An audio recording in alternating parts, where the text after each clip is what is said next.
भाई बहन दोनों गलती से खजाने से भरी एक प्राचीन कब्र में घुस गए। लड़की ने चारों ओर फैले सोने की तरफ देखा भी नहीं, लेकिन भाई दो कंकालों के बीच की हार से पूरी तरह आकर्षित हो गया। जो चीज दो लोगों को मरने के कगार पर भी लड़ने पर मजबूर कर दे, वह निश्चित रूप से खास होगी। उसने हाथ बढ़ाकर उसे लेने की कोशिश की। बहन ने तुरंत उसे रोक दिया। यहाँ की चीजें सब बुरी लगती हैं, जरा सा छूने पर भी जान जा सकती हैं।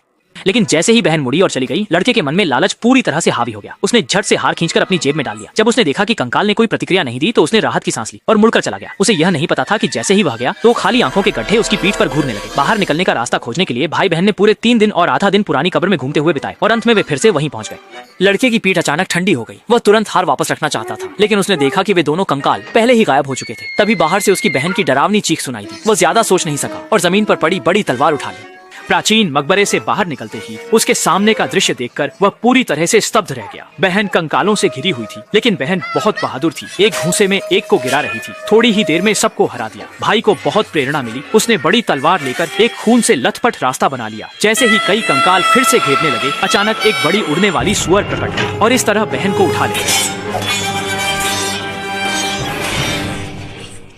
भाई अकेला भीड़ का सामना नहीं कर सका, इसलिए उसने हार वापस कंकाल को दे दी। इस तरह भाई भी अस्थायी रूप से सुरक्षित हो गया। चेयरमैन,